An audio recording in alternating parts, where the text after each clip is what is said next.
Assalamualaikum warahmatullahi wabarakatuh. Alhamdulillahi rabbil alamin. Wassalatu wassalamu ala asyrafil anbiya'i wal mursalin wa ala alihi wa ashabihi ajma'in. Raditu billahi rabba wa bil islami dina wa bi Muhammadin nabiyya wa rasulah. Rabbi syrah li sadri wa yassir li amri wahlul 'uqdatam min lisani yafqahu qawli. Allahumma ja'al jam'ana hadza jam'an marhuma wa tafarruqana min ba'dihi tafarruqan ma'suma. Kaum muslimin dan muslimat sidang jamaah subuh yang dirahmati Allah. Kita lanjutkan kajian tafsir surah Al-Baqarah. Sudah sampai ayat 101. Jadi kita menggunakan tafsir Al-Baydawi, atau ada juga yang mengatakan tafsir Syairazi atau tafsir Al-Baydawi. Jadi sebelumnya kita sudah menerangkan kitab yang muktabar yang diturunkan oleh Allah Subhanahu wa taala itu adalah Suhuf Ibrahim, kemudian kitab Taurat, kemudian Zabur, kemudian Injil, kemudian Al-Qur'an. Jadi 5 ini. Tetapi di dalam Al-Quran sering diulang-ulang Injil, Taurat, Al-Quran. Sedangkan Suhuf Ibrahim itu dengan Zabur itu tidak ada pengulangan-pengulangan di dalam Al-Quran sebagaimana pengulangan Al-Quran, Taurat, dan Injil. Ini kenapa? Apa bedanya? Jadi kalau Taurat, Injil, dan Al-Quran itu isinya motivasi beribadah, kemudian isinya syariat, kemudian isinya juga hukum. Barang siapa tidak mau melaksanakannya maka hukumannya begini. Barang siapa yang melakukannya maka akan dapat pahalanya seperti ini. Itu dalam Taurat, kemudian Injil dan Al-Quran. Tetapi di dalam Suhuf Ibrahim dan di dalam Zabur itu cuma cerita tentang motivasi ibadah saja. Mari kita beribadah, mari berbuat kebaikan, itu saja. Selain daripada itu tidak ada. Ya. Jadi makanya kitab yang diturunkan itu cuma 5 saja. Tetapi di sini ini ceritanya tidak masuk Injil. Ya, kenapa kejadian ini terjadi di antara rentan waktu Nabi Musa alaihissalam dan Nabi Sulaiman. Jadi belum masuk ke dalam Injil ya, belum enggak cerita tentang Injil di sini, enggak cerita tentang Injil. Ini cerita tentang Bani Israel. Maka yang hidup Bani Israel Yahudi kan lahir ketika habis setelah Nabi Musa alaihissalam. Waktu Nabi Musa sudah lahir Yahudi.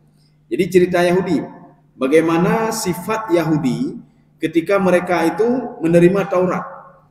Jadi apakah mereka mengamalkan atau bagaimana? Nanti akan kita lihat pembagian-pembagian Yahudi itu berapa macam Yahudi. Sebelumnya kita baca dulu ayat 101. A'udzu billahi minasyaitonir rajim. Bismillahirrahmanirrahim. Walamma ja'ahum rasulun min indillahi musaddiqun lima ma'ahum nabadha fariqum minal ladzina utul kitaballahi wara'a dhuhurihim ka'annahum la ya'lamun.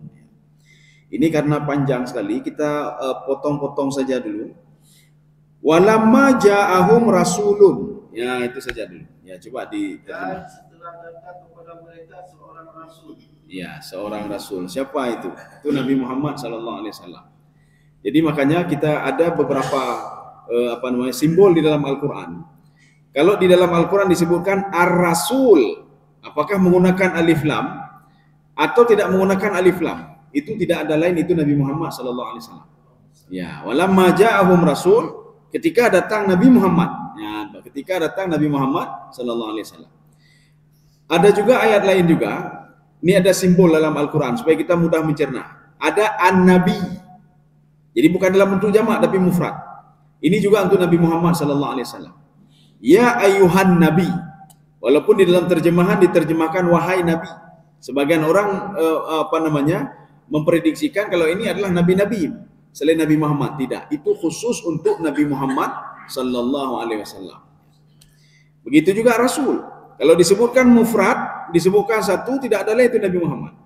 Tapi kalau disebutkan dalam bentuk jamak, bentuk banyak, tilka rusulu faddalna ba'dahum ala ba'din. Ini pada juz 3 Pak. Itulah rasul-rasul.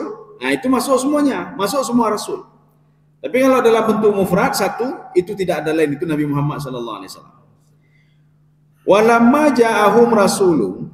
Jadi ketika datang Nabi Muhammad sallallahu alaihi wasallam mendakwahi mereka, padahal di dalam kitab Taurat mereka sudah memberitahukan kalau itu adalah Nabi Muhammad sallallahu alaihi wasallam.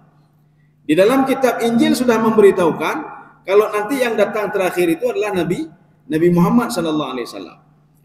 Kita kenapa tidak masukkan Injil tadi? Ini artinya apa? Nanti kita lihat ini cerita tentang pada masa Nabi Sulaiman ini.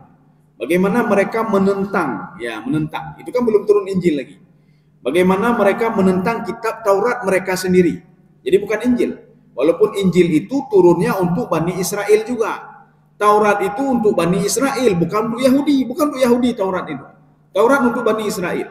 Tetapi karena mereka membangkang kepada Nabi Musa alaihissalam, mereka membangkang kepada Allah dengan selalu mengatakan inna hudna ilaika, akhirnya identiklah nama Yahudi kepada mereka. Mereka setiap hari kami bertobat. Akhirnya apa? Kalimat taubat di dalam bahasa Ibrani itu maknanya apa? Maknanya hudna, Yahudi. Ya, Mbak, Yahudi. Berarti Yahudi itu artinya bertobat. Maka nanti pada ayat setelahnya itu cerita tentang pada masa Nabi Sulaiman, mereka itu meninggalkan Tauratnya. Apa yang mereka lakukan? Mereka mengambil perkataan syaitan, perkataan iblis dan jin. Sehingga sebagian mereka itu apa? Mengamalkan ilmu sihir dan bisa berjalan di atas angin. Sehingga mereka mengatakan Nabi Sulaiman juga terpengaruh dengan sihir. Maka kami juga mengikuti sihirnya Nabi Sulaiman alaihissalam. Ya, makanya belum masuk Injil lagi, belum masuk Injil. Tetapi pada ayat ini masih menjelaskan apa secara umum. Artinya ketika datang Nabi Muhammad SAW itu sudah ada Taurat, Injil, Zabur, itu sudah ada semua. Masalahnya min indillah. Penggunaan kalimat inda di situ li ta'zim. Artinya begitu mulia Al-Qur'an itu. Begitu mulia Injil itu, begitu mulia Taurat itu. Begitu mulia Suhuf Ibrahim, begitu mulia Zabur itu. Saking mulianya itu semua, kalian tidak menggunakan itu kata Allah Subhanahu wa taala. Inilah yang dilakukan oleh para Yahudi sekarang. Jadi mereka itu Taurat sudah ada, begitu mulia Taurat yang diturunkan. Tapi mereka tidak mau hukum Taurat itu. Sekarang begini, ketika kita membaca Al-Quran, ada ayat tertentu untuk satu kaum tertentu. Ini bukan berarti khusus untuk mereka saja. Ketika Allah mengatakan di dalam Al-Quran, fadamdama alaihim rabbuhum bidzambihim fasawwaha. Ketika Allah mengazab kaum Ad, kaum Samud, azabnya double 2 kali. Maksudnya bukan untuk kaum Ad saja. Kalau nanti ada setelah kaum Ad, mereka itu sifatnya seperti sifat kaum Samud, maka azabnya juga sama seperti mereka. Begitu juga kaum Ad. Ketika Allah mengazab mereka itu dengan angin yang tidak pernah berhenti-berhentinya. Jadi selama 8 hari 7 malam tidak pernah berhenti. Kenapa? Karena mereka itu tidak mensyukuri nikmat Allah. Mereka bangga dengan apa yang sudah mereka lakukan. Itu kejahatan, Pak. Jadi kejahatan yang mereka lakukan, mereka bangga. Maka ketika itu Allah Subhanahu wa taala mengirimkan angin kencang. Jadi ini bukan khusus untuk kaum Ad saja. Nanti kalau ada yang seperti kaum Ad, maka azabnya juga sama seperti mereka. Kaum muslimin sidang jamaah yang dirahmati Allah Subhanahu wa taala. Begitu juga Yahudi. Nanti ada juga sekelompok orang beriman. Dia mengatakan saya beriman. Tetapi tidak mau merujuk kepada kitab Al-Quran. Panduannya bukan Al-Quran. Maka sama seperti Yahudi nanti. Yahudi mengatakan kami beriman, kami percaya, kami beriman ini, kami akan beribadah. Kitab Taurat bersama mereka. Tetapi mereka tidak menjunjung tinggi isi Taurat itu sendiri. Maka di sini Yahudi itu ada 4. Ya. Di sini disebutkan anna jailal yahud arba' firaq. Jadi Yahudi itu ada 4 kelompok. Kelompok yang pertama, firqatun amanu bit Taurat wa qamu bi huquqiha. Ada satu kelompok, mereka beriman kepada kitab Taurat dan mereka menjalankan apa yang ada dalam Taurat. Ini salah satunya apa? Ketika pada masa Rasulullah, itu Abdullah bin Salam. Itu seorang Yahudi, dia paham isi Taurat, dia menjalankan apa yang ada dalam Taurat. Itu kelompok yang pertama. Kamu mini ahli kitab wahum al-aqallun. Jadi makanya kalau dikatakan mukminnya ahlul kitab, itulah mereka. Mukminnya ahlul kitab. Jadi mereka sudah tahu isi Taurat, mereka mengamalkan apa yang ada dalam Taurat, tetapi wahum aqallun, mereka itu sedikit, hanya sekelompok sedikit. Ya, ini kelompok pertama.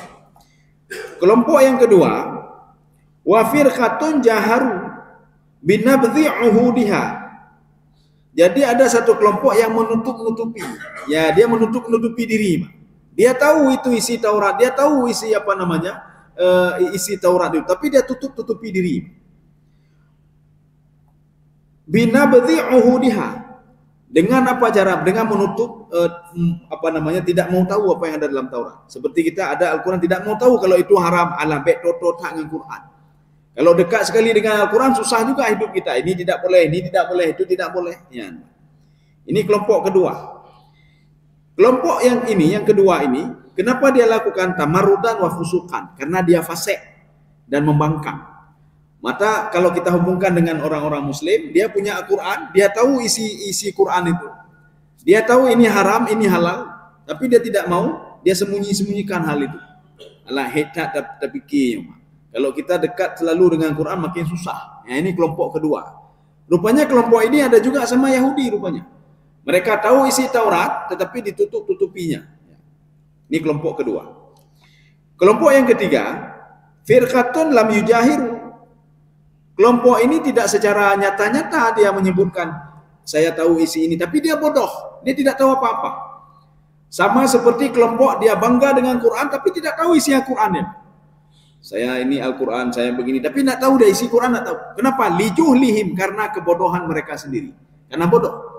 Dia bangga saja kitab Quran, kitab ini kitab diturunkan oleh Allah melalui Jibril pada Nabi Muhammad. Tapi dia bodoh terhadap isi kitab Al-Quran itu.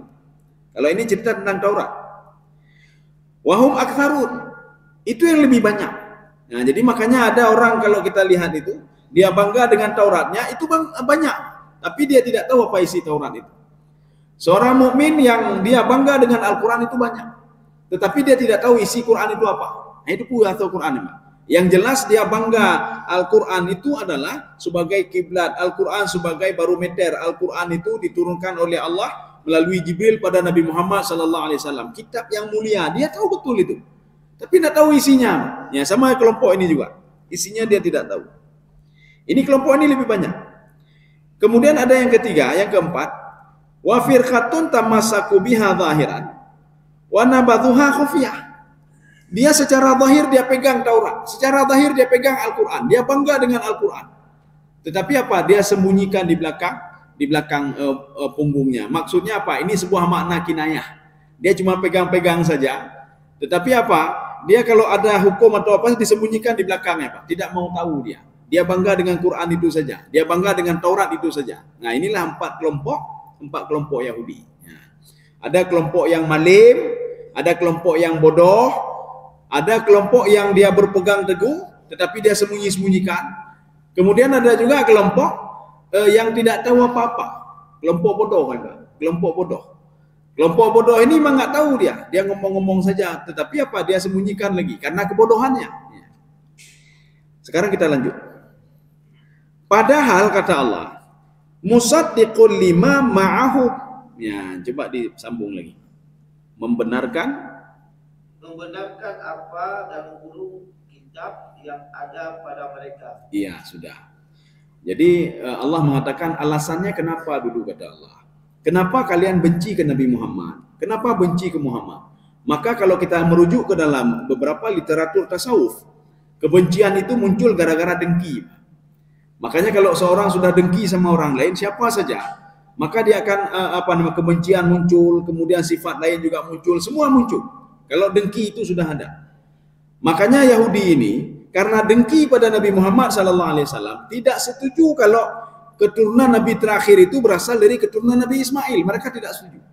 Mereka maunya keturunan Nabi terakhir, Rasul terakhir itu dari Nabi Isa alaihissalam, dari keturunan Bani Israel, bukan keturunan Quraisy. Quraisy itu keturunan Nabi Ismail alaihissalam. Jadi makanya karena dengkinya sampai-sampai ajarannya saja tidak mau diterima. Sampai-sampai kitabnya saja tidak mau diterima. Ya, ini karena kedengkian. Maka dalam konsep Imam Al-Ghazali, Seorang itu kalau ingin menghilangkan penyakit hati kan banyak. Maka yang membuat kita susah itu penyakit hati. Yang membuat susah. Apakah dengki di situ? Atau kita sum'ah di situ? Atau takabur di situ? Atau ada penyakit-penyakit lain, cepat marah dan lain sebagainya. Maka Imam Ghazali mengatakan, ada satu konsep kata beliau, untuk menghilangkan semua penyakit ini. Karena kalau ada penyakit, kita susah ibadah. Ibadah susah. Berinteraksi sosial susah. Maka kata Imam Al-Ghazali, cukup angkat satu penyakit saja. Penyakit lain akan ikut semuanya. Penyakit apa itu? Penyakit dengki. Penyakit dengki, kalau kita angkat dengki, itu yang lain tercabut semuanya. Yang lain tercabut semuanya. Tapi kalau kita angkat penyakit cepat marah, kita angkat. Yang lain masih ada. Kita angkat ria dalam tubuh kita. Yang lain masih ada. Kita angkat sifat bakhil dalam jiwa kita. Kita tidak mau bakhil lagi. Kita mau bersedekah dan berbuat kebaikan. Tapi sifat lain masih ada. Tapi kalau kita angkat sifat hasad dengki ini, yang lain akan ikut semuanya. Ya. Makanya kenapa iblis begitu benci ke Nabi Adam alaihissalam? Itu gara-gara dengki sebenarnya. Dengki saja sifat. Kalau dengki itu hilang, maka semua akan hilang. Maka dari dengki itu, iblis muncul takabur iblis. Sum'ahnya juga muncul. Sehingga iblis mengatakan, saya sudah beribadah 70.000 tahun lamanya. Ini ke sum'ah dia. Dia mau didengar oleh Allah Subhanahu Wa Taala dan para malaikat lain. Masa Adam baru diciptakan, sudah dimuliakan, harus kita muliakan. Padahal saya sudah 7.000 tahun. Dalam satu riwayat 70.000 tahun lamanya. Dan takaburnya juga muncul. Bagaimana muncul takaburnya? Ana khairum minhu khalaqtani min narin wa khalaqtahu min tin. Saya dari api, dia dari tanah. Yang mulai. Jadi makanya sumber penyakitnya dengki dulu sebenarnya. Maka kalau kita dengki sama tetangga kita, dengki sama siapa saja kolega kita, maka sifat lain itu akan muncul semuanya. Tapi kita hilangkan dengki, maka sifat lain akan ikut hilang juga. Ini teori Imam Ghazali. Ya, coba aja dulu coba. Yang dah coba. Yang putui Tuhan. Nyo susah dah pegadah nyo bagah bengeh nyo tutah pegadah. Gimana cara aja? Hilangkan dengki dulu, hilangkan. Bagaimana cara hilangkan dengkinya?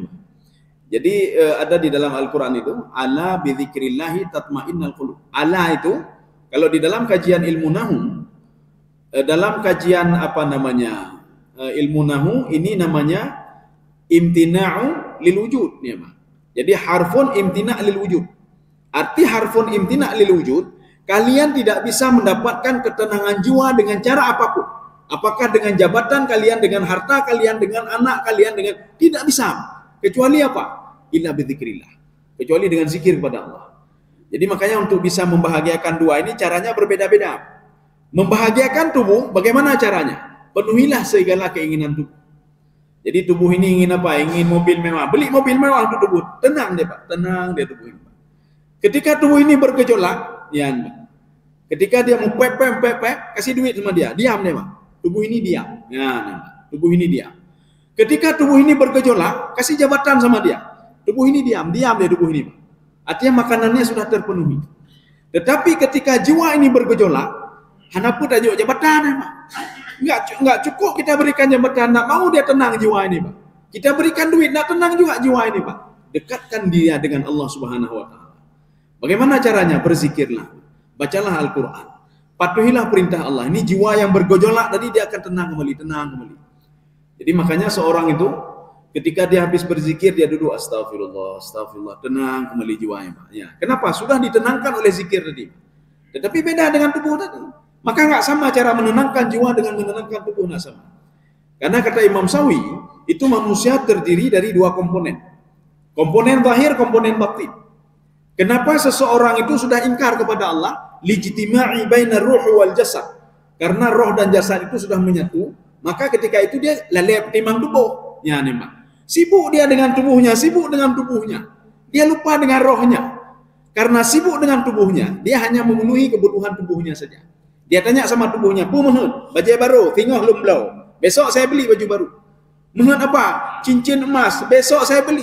"Mohon apa?" "Tempat tidur mewah, besok saya beli." Untuk tubuh ini kita beli. Padahal waktu mati cekang ya, Pak. Coba lihat. Seorang ketika dia sudah mati, sudah tidak bisa berbuat apa-apa lagi, harta tadi hilang semua. Ya. Dia tidak bisa berbuat apa-apa lagi. Makanya ketika orang baru meninggal dunia langsung pergi. Coba lihat di situ. Orang yang dulu menzalimi kita, mengambil hak kita. Ketika kita datang di atas kasur sudah keras dia. Kenapa? Karena roh tidak ada lagi. Maka manusia itu hebat karena berkumpulnya roh dan jasad. Kalau sudah berpisah roh dan jasad, manusia tidak hebat lagi. Nah hebat lagi. Ibadah tidak bisa lagi apa-apa, tidak bisa apa-apa lagi dia. Kenapa? Karena dia sudah menuju alam lain. Ya, menuju alam lain. Kaum muslimin sedang jemaah yang dirahmati Allah Subhanahu wa taala. Ini maksudnya musaddiqun lima ma'ahu. Al-Quran itu tidak bertentangan sedikit pun dengan apa yang sudah kalian pelajari, kata Allah. Dengan apa yang aku turunkan kepada kalian dari Taurat. Ada nggak bertentangan? Ada nggak bertentangan di dalam Zabur, dalam Injil dan lain sebagainya? Ada nggak? Kan tidak ada. Maka di dalam Taurat juga mengajarkan berpuasa. Diajarkan puasa. Diajarkan berpuasa, diajarkan bayar zakat, diajarkan di situ makan yang halal dan haram, diajarkan di dalam Taurat dan Injil. Juga diajarkan di dalam Suhuf Ibrahim. Mari kita menyembah Allah. Jangan ada di dalam hati ini dengki sama orang lain, jangan ada. Mari kita beribadah, kita pikirkan ibadah. Maka kita sekarang coba kita pikirkan dua unsur tubuh manusia ini. Apakah sudah kita berikan makanan untuk tubuh? Ya. Oh sudah. Untuk roh sudah belum? Belum. Berarti kita tidak adil lagi. Maka berikanlah porsinya yang sama. Makanya bedanya apa? Kalau kita memberikan untuk tubuh, kita kasih glowing, muka glowing, Mbak. Ya, habis duit ratusan juta untuk tubuh, Mbak. Masa untuk roh tidak kita berikan apa-apa? Padahal ketika meninggal dunia, itu semua yang sudah kita keluarkan, kita beli ini, beli itu, minyak ini, macam-macam untuk tubuh ini, Mbak. Tubuh ini mati cekang nih, Mbak. Tidak ada guna lagi. Wajah ini tidak ada guna lagi. Tangan ini yang selalu kita berolahraga, tubuh ini tidak ada lagi, tidak ada fungsi apa-apa lagi. Sedangkan roh tidak pernah mati, roh tidak pernah mati. Dan kita kan sudah terbalik sekarang. Kita itu memanjakan tubuh yang dia itu cuma sebentar saja hidup. Dan kita lupa kepada roh, yang roh itu terus hidup, roh itu terus hidup. Jadi makanya kalau kita mandikan tubuh ini, mandikan juga roh. Ya, kita berikan makanan ke tubuh ini, berikan juga makanan ke roh. Jangan tubuh saja. Makanya orang karena dia lupa, dia hanya mengejar dunia saja, dia pikir tubuh saja, dia pikir asal enak, fasilitas enak, makanan enak, minuman enak, semua enak, itu yang dia pikir. Nggak tahu dia bagaimana enak roh ini, tenang jiwanya, nggak dia pikir. Ya. Maka Allah mengatakan, musaddiqul lima ma'ahu. Jadi kan sudah jelas kata Allah, tidak bertentangan sedikit pun dengan Taurat, tidak bertentangan dengan Injil, tidak bertentangan. Kenapa kalian menolak? Ya. Maka jawabannya sebenarnya bukan di ayat ini, ada di ayat lain. Jadi di ayat lain apa? Karena mereka dengki kepada Nabi Muhammad SAW. Karena dengki, maka mereka marah ke Nabi Muhammad. Karena dengki, mereka menolak Taurat, menolak Al-Quran. Karena dengki, ya mereka menyerang Nabi Muhammad SAW. Maka muncul sifat-sifat yang lain. Jadi makanya nanti di ayat lain kita lihat, di ayat lain. Mereka itu sudah menerima Nabi terakhir sebenarnya. Sudah menerima Rasul terakhir. Di dalam Taurat, di dalam Injil sudah menceritakan hal itu. Cuma karena Nabi Muhammad bukan keturunan Bani Israel saja mereka menolak. Kenapa? Karena semua Nabi dan Rasul itu semua keturunan Bani Israel kebanyakan ini. Kebanyakan dari Bani Israel. Jadi keturunan Nabi Yakub alaihissalam. Maka hanya satu orang Nabi saja keturunan Nabi Ismail alaihissalam. Terakhir itu Nabi Muhammad sallallahu alaihi wasallam yang menjadi seorang Nabi dan Rasul terakhir. Sudah, kita lanjut lagi. Nabadha fariqum minal ladzina utul kitab. Ya, coba dibaca. Sebagian dari orang-orang yang diberi kitab dahulu Taurat. Iya. Sebagian yang diberikan kitab ahlul kitab. Ini ada dua tafsiran. Tafsirannya apa? Tafsiran pertama. Ahlul kitab itu, jadi kalau cerita ahlul kitab itu Yahudi sama Nasrani. Yahudi dan Nasrani. Tapi kita cerita tentang Yahudi. Karena Nasrani itu tidak begitu lama dia sebentar saja. Tapi Yahudi itu dari masa Nabi Musa terus ke bawah. Sampai Nabi Isa itu ada Yahudi. Tetapi Nasrani itu muncul dalam waktu yang cepat sekali. Ketika pada masa Nabi Isa alaihissalam. Munculnya Nasrani ketika satu kelompok mereka mengatakan nahnu ansarullah. Kami ini akan berbuat semaksimal mungkin untuk melakukan sesuatu karena Allah Subhanahu wa taala. Kami ingin menolong agama Allah ini dengan beribadah dan lain sebagainya. Maka dinamakan dengan kelompok Nasrani pada masa Nabi Isa alaihissalam. Sedangkan Nabi Isa menjadi Rasul cuma hanya berapa tahun saja, kalau nggak salah 3 tahun saja. 3 tahun saja. Dan Nasrani cuma sedikitnya. Jadi makanya ini cerita tentang Yahudi ini, Pak. Yahudi ini. Jadi Yahudi ini nabadha fariqum minal ladzina utul kitab. Jadi sebahagian kelompok Yahudi itu mereka itu dengan terang-terangan menutup-nutupi Taurat. Ya, ini tafsiran yang pertama. Allah haid terpegit but nih, Mbak. Taurat mereka sembunyikan. Jadi mereka tidak melakukan lagi apa yang ada dalam Taurat. Satu. Tafsiran yang kedua, nabadha fariqum minal ladzina utul kitab. Karena mereka tahu Al-Qur'an itu membenarkan Taurat, Al-Qur'an dia belakangi. Kenapa? Karena dengki pada Nabi Muhammad SAW. Berarti ini ada dua. Yang pertama membelakangi Taurat itu sendiri. Yang kedua membelakangi Al-Quran itu sendiri. Jadi tafsirannya dua. Inilah yang dimaksudkan dengan kitaballahi. Ya, apa itu kitaballahi? Lafaz Alkitab itu di dalam Al-Quran itu ada 164 kali. Dzalikal kitabu la raiba fihi hudan lil muttaqin. Jadi Alkitab itu ada 164 kali dalam Al-Quran. Dibagi ke dalam beberapa macam. Yang pertama, kalau disebutkan Alkitab itu tidak ada lain adalah Al-Quranul Karim. Satu. Yang kedua, kalau disebutkan Alkitab itu adalah Taurat. Yang ketiga, kalau disebutkan kitab itu maknanya apa? Lauhul Mahfuz. Mana contohnya? Fi kitabim mubin. Maka kalau ada mubin lagi tidak ada lain itu adalah Lauhul Mahfuz. Hanya sebagian kecil penafsir mengatakan ada nanti penyebutan kitab itu maknanya Injil ya. Tetapi jarang kita dapatkan dan tidak pernah kita dapatkan, mungkin satu atau dua saja. Maka penafsir itu banyak mengatakan penyebutan kitab ketika cerita Bani Israel itu adalah Taurat atau Perjanjian Lama ya, Taurat. Sedangkan Injil tidak ya, Mbak. Injil karena kan cuma 3 tahun saja Nabi Isa alaihissalam dia mendakwahi Bani Israel dan bukan mendakwahi Nasrani.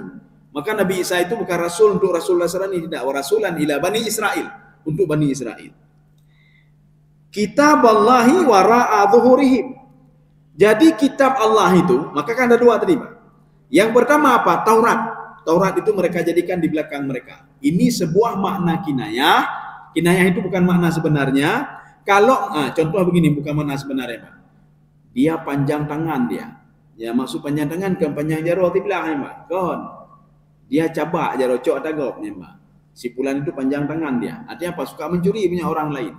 Ya ini makna kinayah, bukan makna sebenarnya.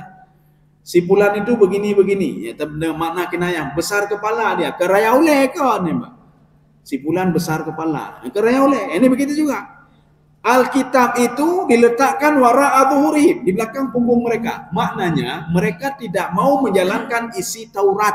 Mana dalilnya? Ya, mana buktinya?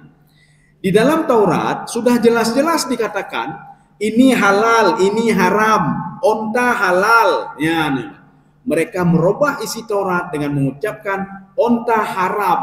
Kenapa haram? Karena Nabi Yakub tidak pernah makan onta. Ya, Nabi Yakub hantar aja onta. Betul Nabi Yakub tidak pernah makan onta. Tapi Nabi Yakub mengatakan begini, onta ini haram untukku, kata Nabi Yakub. Kenapa haram untukku? Karena saya alergi dengan onta. Ketika itu Bani Israel, mereka memegang kata-kata Nabi Yakub alaihissalam. Apa kata mereka? Onta haram. Nah, dan dalam Taurat tidak mengatakan onta haram. Dan di dalam Taurat itu diungkapkan onta itu haram. Ya, kenapa? Karena Nabi Yakub mengatakan haram. Ketika turun Nabi Isa alaihissalam, Nabi Isa mengatakan saya akan meluruskan apa yang ada di dalam kitab Taurat yang sudah kalian robah-robah. Mubengeh de Yahudi Nabi ke Nabi Isa alaihissalam. Maka rencana pembunuhan Nabi Isa alaihissalam itu dilakukan oleh kelompok Yahudi, bukan Bani Israel. Kita bedakan mana Bani Israel, mana Yahudi. Bani Israel itu konotasi positif, Yahudi itu konotasi negatif. Maka Yahudi itu identik dengan apa? Orang berbuat maksiat, taubat, buat maksiat, taubat, buat lagi taubat, syirik, taubat. Itu Yahudi. Tetapi Bani Israel itu konotasi positif. Maka kita jangan heran ketika melihat di dalam beberapa literatur tafsir atau di dalam beberapa kitab tasawuf, pada masa Bani Israel ada seorang beribadah 500 tahun lamanya, ya kan positif memang, positif. Tapi kalau disebutkan annal Yahud, hanya Yahudi berarti sudah negatif. Yahudi itu sudah negatif. Ya. Sama juga seperti Nasrani. Nasrani itu penamaan untuk Bani Israel yang mereka itu akan menolong Nabi Isa, maka dipanggil Nasrani. Yahudi itu penamaan untuk siapa? Pembangkang Nabi Musa alaihissalam. Ketika dia disuruh beribadah kepada Allah, memegang Taurat, mereka tidak mau, maka mereka dipanggil dengan Yahudi. Ya, Yahudi. Jadi maka mereka itu Yahudi, kita panggil saya Yahudi. Yahudi itu konotasi negatif. Tapi kalau Bani Israel itu konotasi positif. Ya. Kaum muslimin sedang jemaah yang dirahmati Allah. Ini makna kitaballahi wara'a zuhurihim. Itu sebuah makna kinayah, bukan makna sebenarnya. Kita begitu juga. Jangan jadi seperti Yahudi. Memang. Baik lagi Yahudi. Kita sudah tahu isi Taurat, kita sudah tahu isi Al-Quran. Tapi tetap kita letakkan di belakang. Maksud letakkan di belakang apa? Kita tidak mau menggunakan Al-Quran, tidak mau baca Al-Quran. Begitu juga Yahudi tadi. Akhirnya apa? Dia otak-atik isi Taurat itu. Yang tadi halal dibuat haram, yang haram dibuat halal. Maka dalam Islam itu, kulu min thayyibati ma razaqnakum. Jadi halalan thayyibah. Ya, maka dalam Islam itu, makan itu apa? Yang halal dan thayyib. Jadi bukan halal saja. Ada yang halal tapi tidak thayyib. Imam Asy-Syafi'i mengatakan di dalam kitab beliau itu, yang dimaksudkan thayyib di situ apa? Ghaira mudhar, tidak mudarat. Bagus, ya Pak, udang bagus. Udang halal, tapi mudarat bagi tubuh kita. Waktu kita makan udang itu kan alergi deh. Makanya Nabi Yakub mengatakan, onta ini halal, tetapi tidak baik untukku, kata Nabi ini. Maka haram untukku. Ya, Pak. Jadi maksud haram untukku, saya alergi kalau makan onta. Onta itu halal, ya Pak. Makanya makanan yang kita makan itu ada unsur halal, ada unsur thayyib. Jadi bukan halal saja, ada unsur thayyib lagi, Pak. Tidak memudaratkan tubuh. Ya. Maka sampai ke situ diajarkan oleh Islam. Tetapi Bani Israel itu, Yahudi itu, dia mengotak-atik, Pak. Dia robah-robah, Pak. Dia robah-robah. Dia robah-robah, dikatakan apa? Ini onta haram, ini haram. Ya, sama seperti dalam kitab Injil. Dalam kitab Injil itu sudah jelas diungkapkan di situ, babi itu haram. Mereka buat dalam kurung, Pak. Ya, maka bahaya tak nyonala dalam kurung, Pak. Dalam kurung apa, Pak? Babi liar. Jadi mereka kalau kita tanya, kenapa makan babi? Coba lihat Injil. Babi liar yang haram. Tapi babi yang diternak tidak haram. Ya, halal. Ya, Pak. Maka mereka makan babi yang diternak sendiri. Kenapa? Karena sudah diotak-atik tadi, Pak. Sudah diotak-atik. Ini maknanya wana badu apa itu? Kitaballahi wara'a zuhurihim. Jadi kitab itu di belakang punggung mereka. Maknanya apa? Mereka tidak baca lagi, mereka tidak mau mengindahkan isinya, mereka tidak mau tahu lagi apa isinya. Maka ini juga pelajaran dan pukulan bagi kita. Kita Al-Quran sudah ada sama kita. Bahkan tiap rumah itu pasti ada Quran. Mungkin hanya Quran di rumah. Tapi dia tidak mau tahu apa isi Quran itu. Dia tidak mau tahu, Pak. Asal Allah baik dah baca Quran, kupu baca Quran. Benar labam, demi labam. Maka kalau ingin menenangkan jiwa, lakukanlah kebaikan-kebaikan seperti tadi. Allah bidzikrillah tatmainnul qulub. Senggangkanlah waktu sebentar saja, 24 jam. 5 menit saja untuk baca Quran. 5 menit saja. Tidak pernah mengurangi waktu kita. Kenapa kita bisnis sekian jam kita? Tidak pernah mepep-pep. Ini kan untuk ketenangan jiwa kita, Pak. Kalau bisnis itu untuk ketenangan tubuh. Duit itu untuk ketenangan tubuh, Pak. Untuk tubuh semuanya. Kita ada ini untuk tubuh semuanya, Pak. Ini kita sisihkan 5 menit saja untuk roh kita. Untuk bukan jasa, untuk roh. Dengan baca Quran. Paling enggak kita sudah berzikir paling enggak, walaupun kita tidak tahu maknanya, Pak. Kalau kita tahu maknanya lebih bagus lagi, Ya. Kalau kita mengamalkan lebih bagus lagi. Ya. Paling enggak kita baca saja dulu, Ini maksud kitaballahi wara'a zuhurihim. Ka'annahum la ya'lamun. Ya, coba dibaca. Seolah-olah mereka tidak mengetahui bahwa itu adalah kitab Allah. Ya, seolah-olah tidak tahu. Maksud tidak tahu apa? Hai depu, Pak, seakan-akan ya, Pak. Seakan-akan mereka tidak pernah mengenal lagi, Pak. Ya, ini ketika nanti seperti di padang mahsyar. Seorang anak itu yauma yafirul mar'u min akhihi wa ummihi wa abihi wa sahibatihi wa bani likulli imri'in minhum yauma idzin sya'nu yughni. Seorang anak nak kenal lagi, ya halun, enggak kenal lagi dia. Maka Ibnu Abbas mengatakan, nanti waktu dibangkitkan di padang mahsyar, mereka akan ketemu dengan nabi mereka, tetapi apa? Dengan waktu yang sebentar saja. Kita akan ketemu dengan Nabi Muhammad di padang mahsyar, tapi waktunya sebentar saja. Kita akan ketemu dengan anak kita. Kita akan ketemu dengan kolega kita. Kita akan ketemu dengan istri kita. Tapi waktunya sebentar saja. Kemudian kata Ibnu Abbas, setelah itu mereka akan berpencar satu sama lainnya. Kenapa berpencar? Dia tidak mau bermasalah dengan sipulan-sipulan. Maka dia lari dari saudaranya. Yauma yafirrul mar'u min akhihi wa ummihi wa abihi. Kapan ketemu, kata Ibnu Abbas? Nanti kalau masuk neraka sama-sama, maka ketemu di neraka. Kalau masuk surga sama-sama, maka akan ketemu di surga. Kecuali lagi, seorang itu dia akan mengatakan kepada Allah Subhanahu wa taala, saya tidak mau terima ya Allah, hurung cidoh nenek purnu agama ya Allah. Orang tua saya juga masukkan ke neraka, ya kecuali seperti itu. Dia menuntutnya walaupun tidak ketemu lagi sama orang tuanya. Ini namanya apa? Yauma yafirrul mar'u min akhihi wa ummihi wa abihi. Mereka sibuk dengan urusannya masing-masing, tidak mau tahu. Padahal dia tahu itu anaknya, dia tahu itu istrinya, dia tahu itu suaminya. Makanya di dalam tafsir Ibnu Abbas, apa kata Ibnu Abbas? Yang duruna wala yatakallamun. Mereka melihat anak kandungnya, tapi mereka tidak ngomong. Hai ne ente tolong yah ne bang, hana juga apa, Pak? Kata Im. Anak melihat ayahnya, tapi anak tidak pernah mengatakan, ya, kan menumpuk katanya, ya, sudah lama sekali ya, dari saya meninggal dulu ya, kita tidak ketemu, cuma melihat saja Pak, dia lihat saja.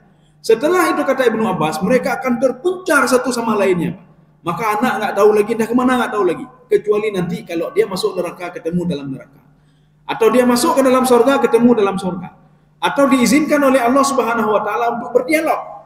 Penduduk surga sama neraka dipersilahkan oleh Allah Subhanahu wa taala. Atau dia alal araiki yang turun. Dia berada di tempat yang paling tinggi di dalam surga, dia bisa melihat anak kandungnya dalam neraka. Ya, nih, Pak. Ini namanya alal araiki yang turun, Pak. Disitulah dia bisa nanti menolongnya. Ya Allah, nyan anu ulun ya Allah, jerot haji ya Allah. Ya, nih, Pak. Nanti diizinkan oleh Allah atau tidak? Ini urusan kedua, ya, Pak. Tapi dia tidak salat kata Allah. Oh, hanjur berarti. Ya, kehanjur. Enggak bisa kita berikan syafaat. Kenapa? Karena tidak salat. Maka termasuk nanti Nabi Nuh alaihissalam tidak bisa memberikan syafaat kepada Kan'an, anak dia sendiri. Kenapa? Karena syirik kepada Allah Subhanahu wa taala. Tidak bisa. Termasuk juga Abu Jahal, Abu Lahab tidak bisa dapat syafaat dari 3 orang anaknya yang sudah masuk Islam ketika Fatu Mekah. Maka Allah mengatakan, la yughni anhu maluhu wa ma kasab. Jadi wa ma kasab itu apa? Itulah anaknya tidak bisa menolong dia nanti. Ketika nanti di dalam neraka ini, kita mau neraka bayar dulu nggak bisa. Ya. Kaum muslimin sedang jemaah ini rahmati Allah. Ka'annahum la ya'lamun. Kaji berarti tapi yohyu dah. Ya. Itu sudah 6:30.